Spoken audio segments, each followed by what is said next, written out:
Parental engagement has huge benefits for students, but how easy is it for a parent to actually be involved in what their kids are learning in school? And like I've said, I'm a pretty involved parent, but for some parents that don't have the time or the bandwidth to be as involved, it needs to be easier. On this episode, we hear from a Utah parent who shares the pros and cons of Utah's current parent access resources. And we dive into new research on the topic from Sutherland Institute. You're listening to Defending Ideas. Defending Ideas is a weekly podcast produced by Sutherland Institute. On this show, we are committed to renewing the principles of common sense conservatism, making you a better champion of sound ideas.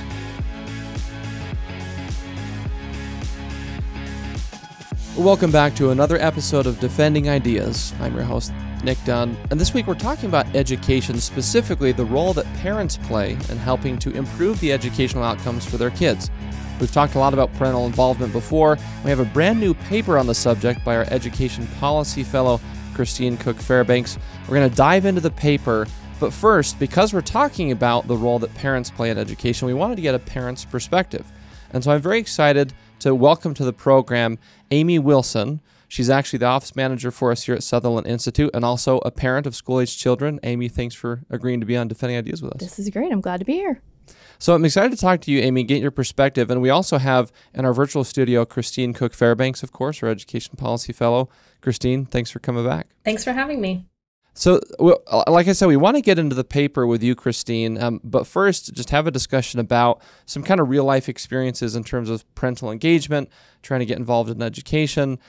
First, Amy, if you can give a little bit of your background, how many kids you have, what ages, kind of paint the picture for us of what your role is as a parent of kids in schools. Tell us your story a little bit. Okay, well, I have 3 kids. I have a 20-year-old who's in college, an 18-year-old who recently graduated. She is a freshman in college. And my youngest will be 16 next week, and he is a sophomore in high school. So I'm still in the public education system. And have they all been in public ed? Have they all gone through public schools in Utah? Yes, K through 12 has all been public. So you've had many years of kind of experience at every level in the public school system. What was the experience like for you, knowing that you're still doing it with your youngest? But how would you describe your efforts to be engaged with your kids' education and the resources that were available to help you do that? I'd say I'm pretty engaged in their education, and all 3 of my kids started at a young age with the Suzuki method to learn instruments. And the idea behind that is a triangle, and the 3 pillars are a teacher, the parent or guardian, and the child. And so I feel like parent involvement is critically important. And the tools that we've used, it seems like post-COVID, we've had Canvas be more as a mechanism to get in contact with teachers. So I would say parent-teacher conferences, Canvas. I read all the newsletters that come home, whether it's in a backpack, whether it's an email. I'm involved that way. I try to stay up to date. So I'm proactive that way. So it sounds like, there's kind of the cliche, and Christine, you actually mentioned this in your paper, but the cliche of, everyone's sitting around the dinner table and the parents say, all right, Johnny or Sally, what'd you learn at school today? And they're like, oh, it was fine, or nothing. That's kind of the thing we see in TV and movies, right? But it sounds like what your experience was, and I wrote that down, the triangle and kind of the student, parent, teacher, because that's a cool metaphor to help articulate something Christine's written about and spoken about a lot of the parent-teacher partnership working together on behalf of the student. But it sounds like your approach was, well, I don't just want to ask my kids at the dinner table, how was school? Fine. Did you learn anything? No. You want to be more engaged. You want to really kind of be involved. Can you talk about what's the motivation for that? Why do you think it's important for parents to have that desire and also have the ability to have that deeper level of engagement with their kids' education? Good question. Another thing I'll point out is I try to be involved by helping in the classrooms. And I know that's not feasible for, everyone, depending on their schedule or working parents. And when my kids were little and I had a toddler in tow, I would offer to work in the copy room where it wouldn't be disruptive to the classroom, or bring work home and cut out papers. And the main motivators for me was, one, I am interested in what they're learning in the classroom and if they're keeping up to the standards and levels. 2, for social reasons. I want to see who they're interacting with, the kids that they're playing with, and what are those dynamics. And 3, of course, is just to be helpful to the teachers, because I value teachers greatly and they work tirelessly on our behalf. And I feel like whatever I can do to help support them, they're helping to raise my kids. They are a core part of my village. My kids are with them more than they're with me during the day. And so I'm super grateful for teachers and all the work that they do. And I wanted to be as helpful as I could. Amy, I want to get your take on what resources are available to you as a parent. If you wanted to learn more about what your kids were learning in school, for example, you mentioned they're in school for so many hours of the day. And if you thought, well, I wonder what they're learning this week or this year, what resources are out there? Where can you go currently to access those kinds of things? Well, I can speak to high school right now because that's where my last 3 kids have landed, that's been my world. So I would say the school website, they also have an app. The district website, they have an app. Canvas. Can you describe for the listeners what Canvas is, Yes. in case they're not familiar? Yes. Canvas is a platform that's used district-wide, I guess as a way to post assignments, post information so that that parents have access to see what's going on in each of the classrooms and with teachers. I'd say that's probably the main way to communicate or understand what's going on. And how is it interacting with Canvas? So my wife and I, we have kids, but they're 3 and 1, so they're not quite in that system yet, or not quite of that age yet. And so I haven't used Canvas. And so someone like me who's just hearing about it, but obviously cares about the concept and the principle of parental engagement, describe for someone who isn't familiar with it, what is it like using Canvas? How helpful of a tool is it for parents who want to be engaged to the level that you are? I would say in theory, it's a fantastic idea. It's a great platform. My experience up through junior high into high school is they have multiple teachers, multiple classes. My high schooler has 8 classes this semester with 8 different teachers. He'll have 8 next semester with 8 more teachers. And so what I find is that there's a lot of inconsistencies in the way that each teacher uses Canvas. It's a great tool, but I have to, as a parent, learn how each teacher is using it as a resource for grading, for posting assignments, for communicating, and it doesn't seem to be the same for every teacher. Christina, I want to get your take on something that Amy just mentioned, and kind of the general theme of very engaged parents. And Christine, you've worked in classrooms before. You've been involved in the education world for a long time, and of course now as our in-house expert on this stuff. What's your perspective on, or what's your assessment rather, of sort of the desire of parents to be involved and engaged, and what Amy's describing as far as the benefit or limitation of Canvas? Would you say that Amy's experience is pretty representative? Is it kind of an outlier? What's your general reaction to kind of what her experience is that she just shared with us?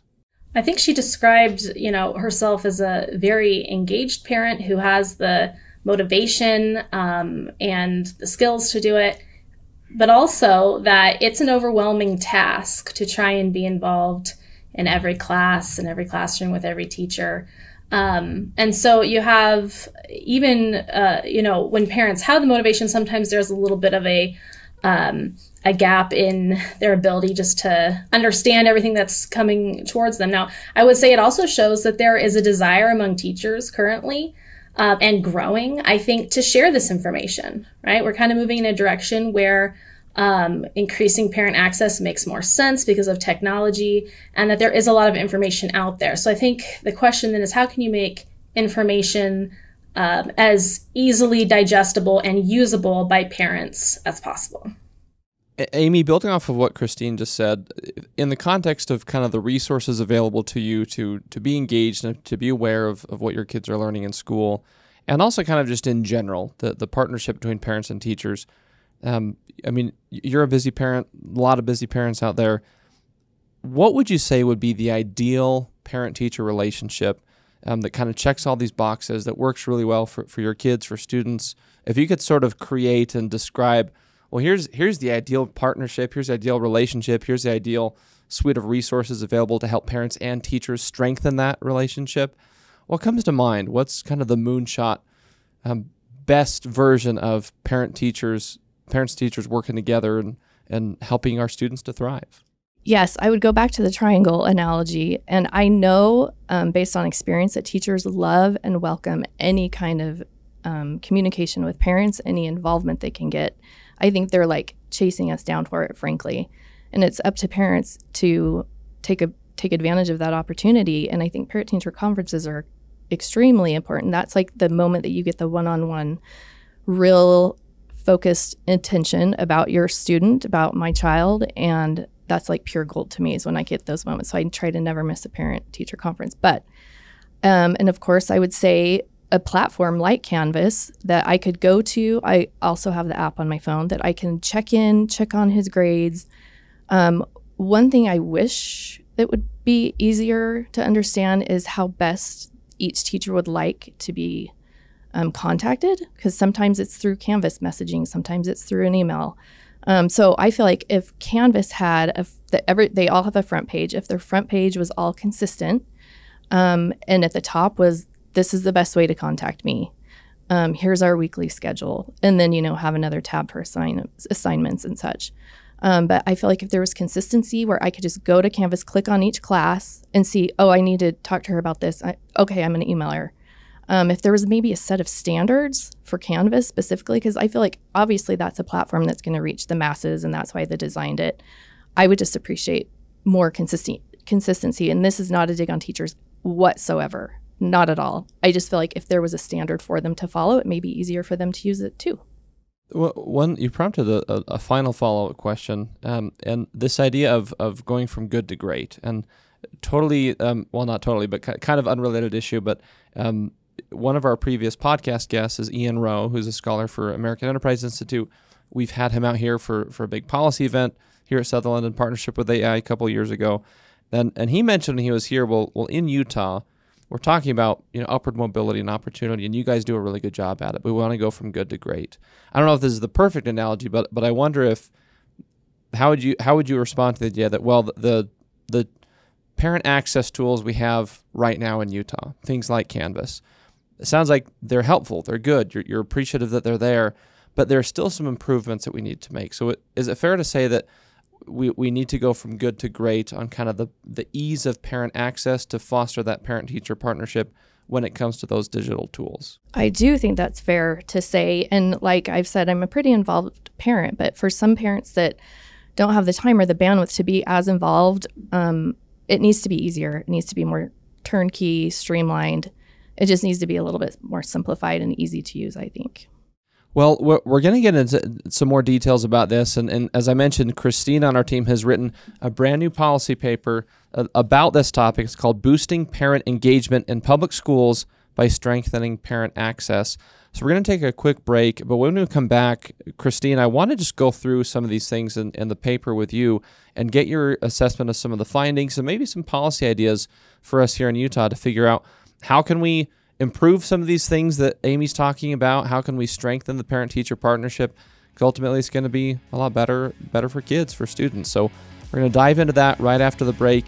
Amy Wilson, thank you so much for being with us on Defending Ideas. Thank you. Well, stick around. We'll come right back with Christine Cooke Fairbanks and talk about our new paper here at Sutherland Institute. This is Defending Ideas. Stick around.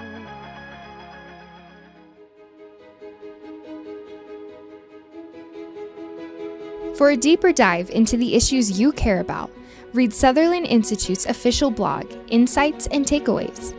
You'll gain deep insights from policy experts and relevant takeaways voters need to know. Visit sutherlandinstitute.org.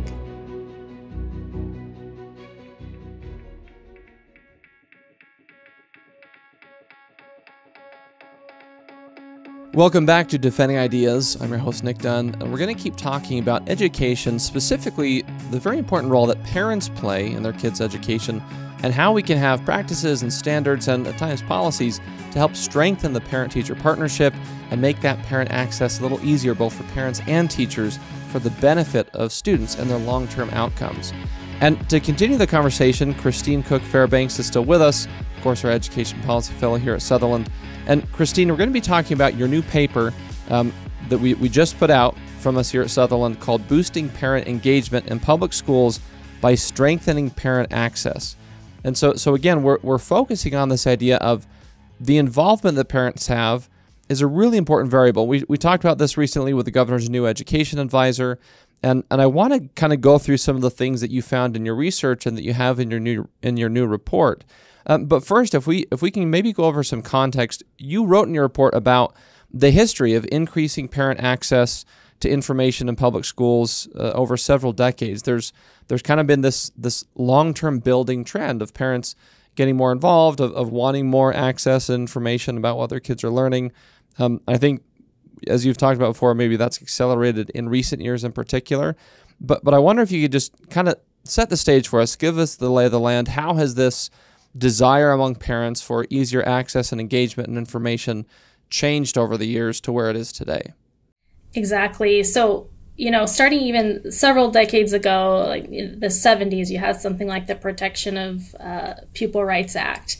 And this basically said any school, among other things, but any school that's getting federal funding has to make curriculum available for parents to review. So it kind of sets that standard and that language as far back as then.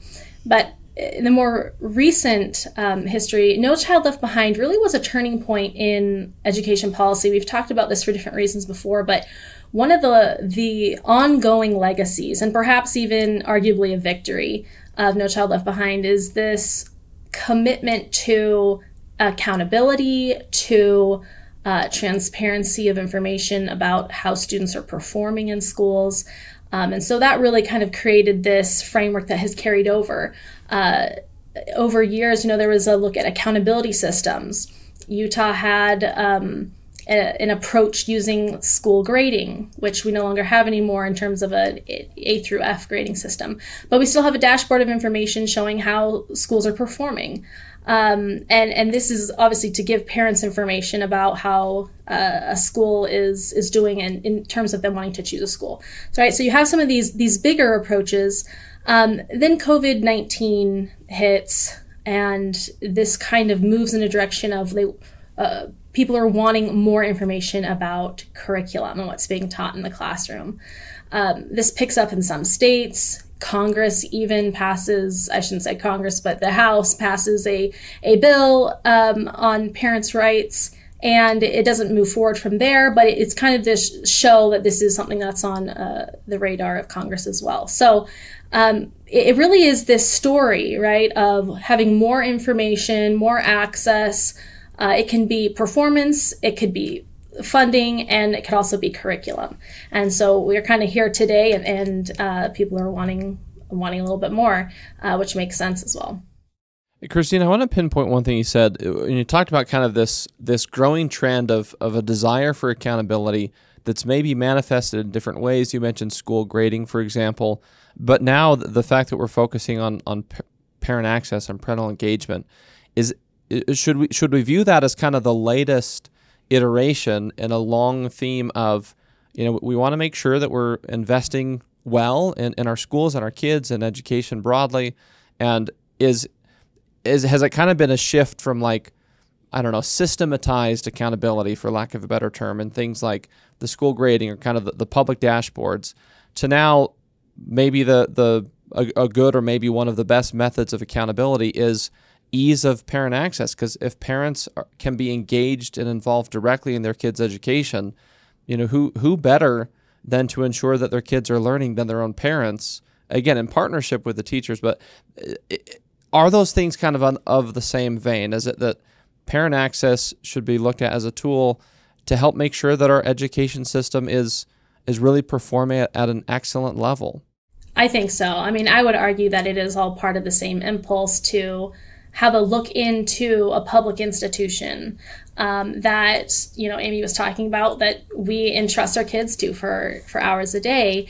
And so I think whether it's information that policymakers can use, and it's kind of this systematic look that you mentioned, or now we're kind of getting at the granular level, parents, and they want to understand what's being taught in the classroom. I think it's all from the same impulse, and I think that it's I think it's appropriate. People want to know, and I think that's a good outcome as far as the policies make sense as well on the ground. In terms of these broad trend lines, do you see any differences between Utah and the national landscape, or maybe Utah versus Western states versus national overall? Or are there unique aspects here? I also go into this in the report, but looking at different states that have some sort of statewide legislation getting at parent access policy. So you could identify these in different ways, and people do, but about 17 states have something on the books. Utah being one of them. They are different, varied. They get at different issues. Sometimes it's based on literacy curriculum, or sometimes it's based on sex ed curriculum, or just general curriculum. But there is kind of this theme, and the Goldwater Institute does some great work on this as well. A lot of what you see at the state level is similar to this right to review. It's a little bit generic. The different institutions kind of fill in the blanks of what that looks like. Sometimes it's not that convenient. Sometimes it's actually cumbersome and makes it very difficult to do. So parent right to review, I guess, would be sort of this baseline policy, but there's a lot more that you could do. And Utah certainly has done a commendable job, really tried to put forward a policy framework on parent access, especially in recent years. So definitely Utah is among those 17 that have moved forward in this space. Speaking of Utah, part of what you do in your report is kind of a deeper dive on Utah districts and parent access resources that are available, and to kind of give an overview of what's on the books right now. We heard from Amy, of course, that we have Canvas, and so if there's anyone out there thinking, well, why are we talking about parent access? We have it. Do we need to do anything differently? But maybe that starting point is what's the overview, as you found in your research for this paper, of what is in place right now in Utah? What kinds of parent access policies or tools do we currently have? Yeah, so I can start with just even the legislation side of this, and then we can talk about the districts. But there is a law that says LEAs, or districts, ultimately have to make curriculum readily available and accessible to parents, and that they also have to give parents information about how to access this and post it on the website. So this is, again, a really good foundation. The burden also rests with districts.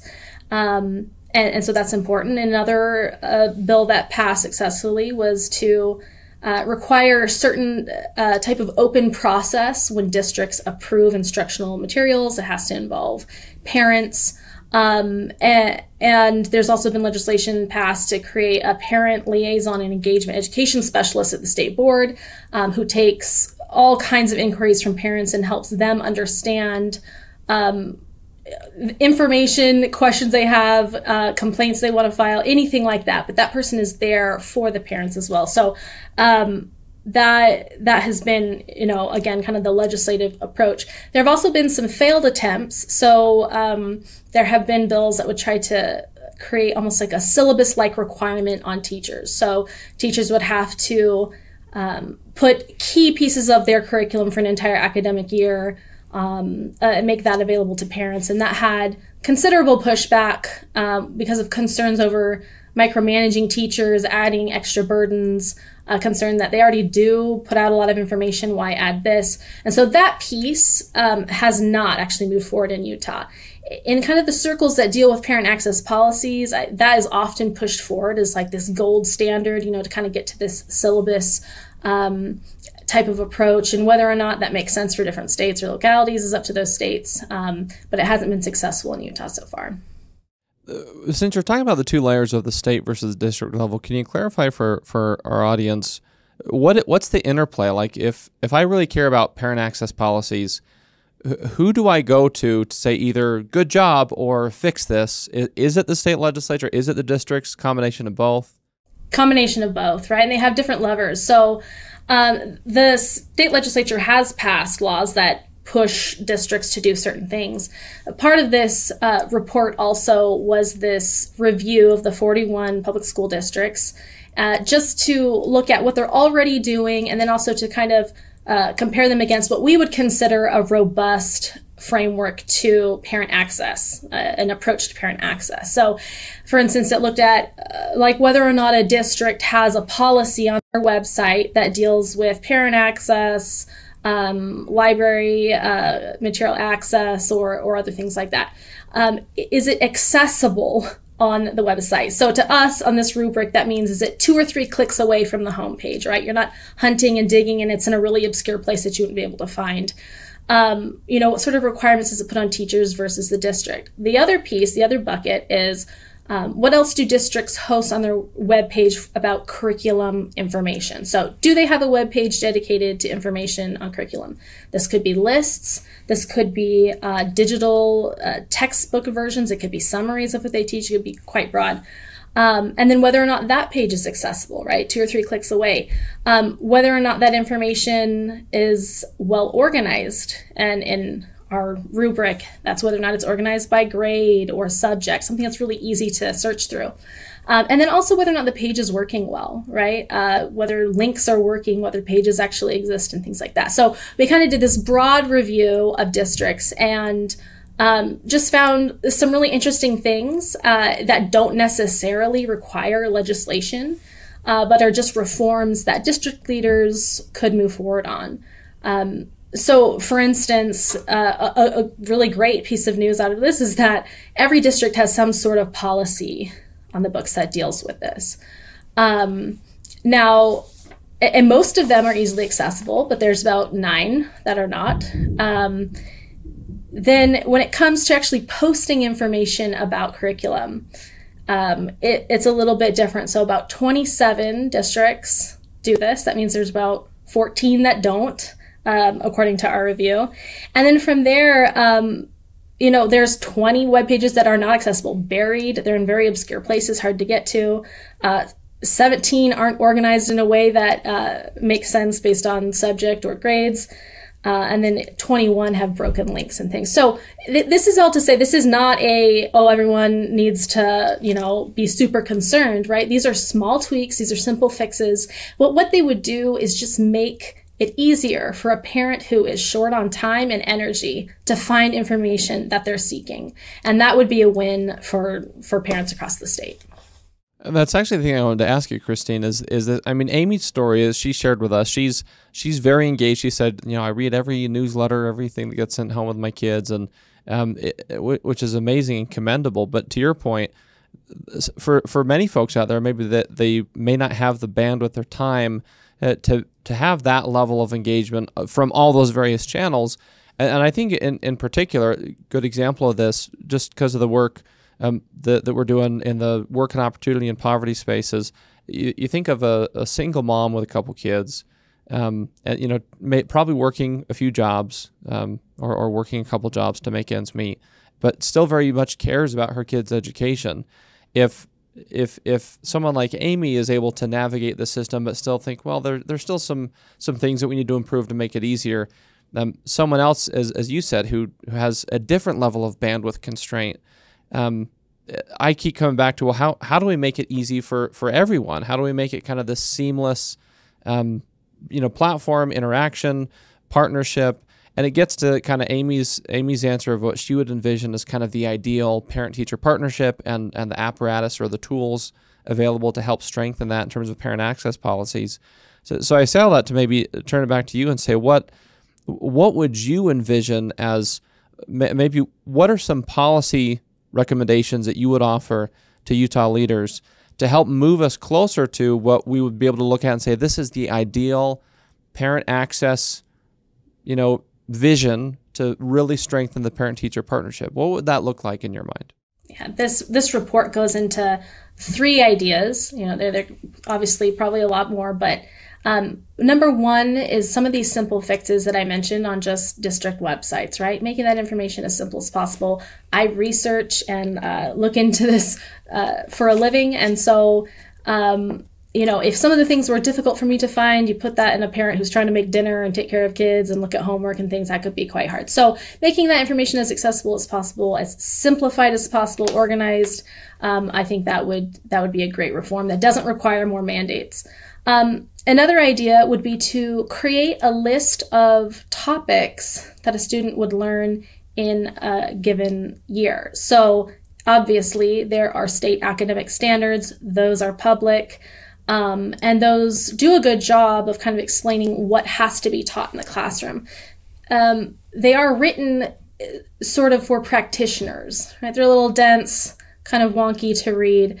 So really simplifying that. There are even some attempts at making parent guides to those, but really pushing that a little further to more simplified language and kind of having this communication with parents about how to find that, right? So some sort of online resource. The nice thing about this also is that it does not necessarily require legislation either. The third idea is something that we have, talked about before, but it's really this, and this would require the state legislature to act, but to enact a program that would reward teachers who are proactively making their classroom curriculum accessible to parents. This is, I think, a wise approach because we're not talking about mandates. We're talking about rewards. And what that does is exactly that. It rewards teachers that are already doing this work. And I think it's important to note that teachers are often doing this work, or they're trying to move in this direction. For those that haven't yet or don't have the capacity yet, this could serve as an incentive to push them over that threshold and to do a little bit more. For those that just don't have the capacity yet, then there's no consequence. But something like this, I think, respects the time and the energy of the teacher, but also encourages everyone to just do a little better, to make it a little bit more robust, and really bring that parent into the, that analogy that Amy was talking about, right? That triangle of teacher, parent, student, and just welcoming them in as easily as possible with good information. So those would be the recommendations that come out of the report. And I think they also sort of hit this approach that Utah has, which is being sensible and understanding of the different interests of stakeholders. So I think it's a reflection of Utah values as well. Hey, Christine, one of the things I like about those three ideas that you talk about in your report and that you just mentioned is that they seem very aligned with the overarching principles that Rich Nye, the governor's education advisor, shared when he was on the show a couple weeks back. This idea of parents being central to the process, this idea of parents and teachers being in a really important partnership together to help students.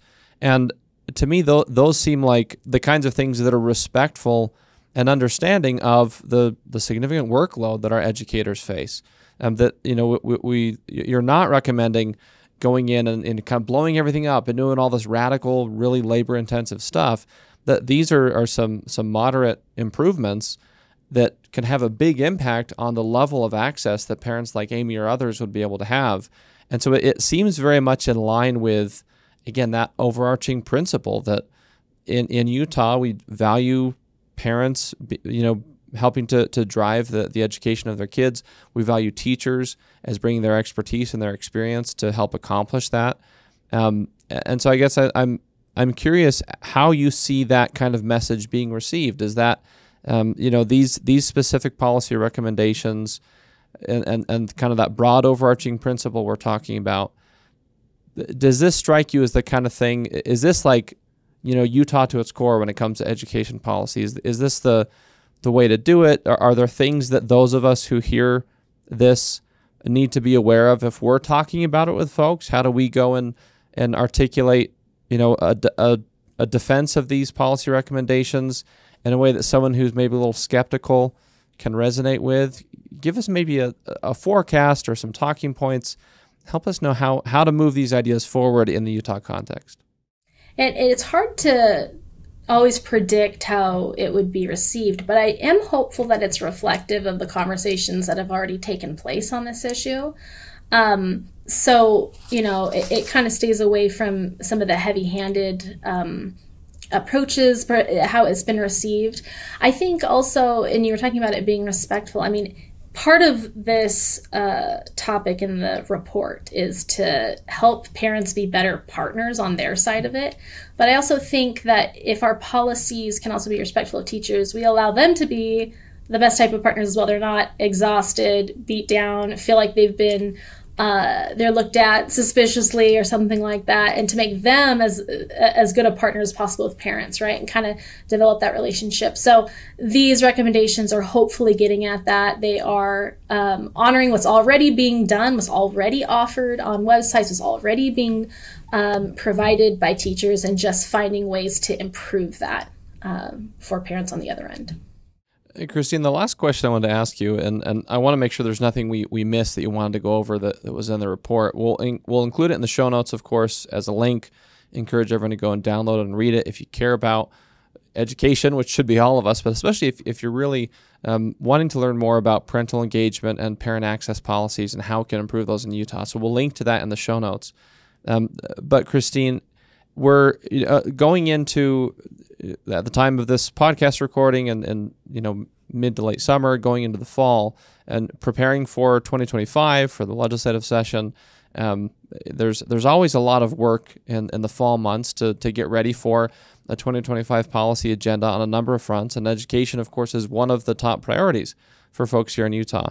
And so I want to ask, kind of just a broad question of how can we as voters, as listeners, if there are policymakers listening to this, or other kind of education experts or advocates, or even parents, what kinds of things should we have top of mind as we're getting ready to have a whole slew of policy discussions about education going into a 2025 year?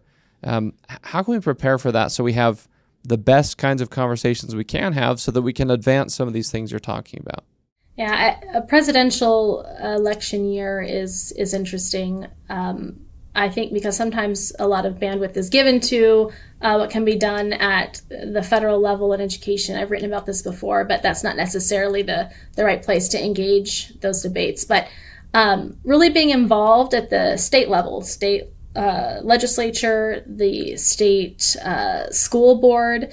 Sometimes that entity also is overlooked, but really staying engaged and hearing what they're talking about. I think also recognizing that we have an opportunity in the way we vote and the way we talk about politics during a campaign and election season does matter. People are listening and they try to cater to what they think people want. And so really try to make the education space as productive for students as possible, right? I mean, that is the purpose of education, is the learning of students. And that can get a little lost in all of the politics and who we want to win and who we want to lose and things like that. So I would say, keep in mind what the main purpose of education is, the education system, what we want for students in our state and in our nation, and proceed accordingly. So I know that's quite broad, but I do think that education, there's a lot of space for consensus actually, and I think that's heartening as well. Well, especially I think with your reminder of reminding ourselves what the broad purpose is of education, and you captured it well. And so I think that helps anchor us to an approach that will be collegial and respectful, as you've kind of outlined. So I love ending on that note of optimism that, hey, we're going to have really in-depth, robust, but constructive conversations about these kinds of things because we have that North Star here in Utah that you've articulated. So final thoughts, Christine, is there anything we missed from the paper that you want to make sure folks know about, or any kind of final key takeaways from your new research paper that we're releasing? I would just say that everything we've talked about here is in greater detail, and there's some helpful charts about the districts and what they're doing and opportunities to improve what's on the website. There's more detail about the recommendations I made. So for anyone who's interested, you could grab a copy of that report and take a look. Well, it is Boosting Parent Engagement in Public Schools by Strengthening Parent Access by Christine Cooke Fairbanks. We'll have that at sutherlandinstitute.org. And Christine, thank you so much again for being with us on Defending Ideas. Thank you so much for having me. We're going to take one final break before we leave you with just a couple final talking points. This is Defending Ideas. We'll be right back. Sometimes it's hard to keep up with the latest policy debate that affects your life. The solution? Subscribe to Sutherland Institute's weekly newsletter, where you'll find in-depth insights from seasoned policy experts, compelling multimedia, and advance notice of special events. Visit sutherlandinstitute.org. Welcome back to Defending Ideas, and thanks for being with us for this important conversation about parental involvement in schools, because it's such an important variable, and hearing from a parent who's living this experience right now. There's really just a couple key points that I wanted to share that I captured in my notes before we end the episode, and that's this. Number one, I really liked what Amy shared with us, this concept of the triangle, that it's the parent, the teacher, the student, this metaphor of helping the student to thrive, because it really underscores the importance of the parent-teacher partnership. And that partnership is something that we can support in our policies, in our culture, and just kind of our standard best practices that we have all across our schools in Utah.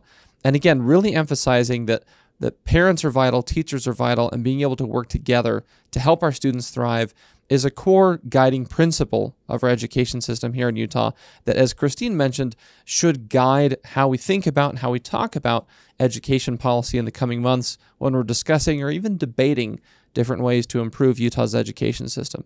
And the second key point is that because parental involvement is such a crucial variable, we need to figure out ways to improve parent access. How can we take our parent access policies that might be good and provide some important things today and build on them, improve them, fine-tune them? It's something that I've noticed that's really endemic to Utah is we always have this spirit of continuous improvement. We want to get better at everything we do, and where better to start than education, because how important it is for our kids and for their future. Well, that'll do it for this episode of Defending Ideas. We hope you have enjoyed these discussions and that you feel better equipped to defend some of the principles we talked about today. If you liked this episode, please visit us at defendingideas.org. You can subscribe to this podcast on Spotify, Apple, wherever you get your shows. Just search for Defending Ideas and click subscribe. If you're watching on YouTube, please subscribe to the Sutherland Institute YouTube channel and make sure you click the little bell icon in the corner so you get notified each time a new episode drops, which is every Tuesday morning. And if you want to support the broad work of Sutherland Institute, if you want to see more conversations like this, if you want to see more research like the paper that we talked about today, please consider contributing to our mission at sutherlandinstitute.org/donate. Well, that will do it for this episode of Defending Ideas. Thanks for spending some time with us. From the Sutherland Institute in Salt Lake City, I'm Nick Dunn. We'll see you next time.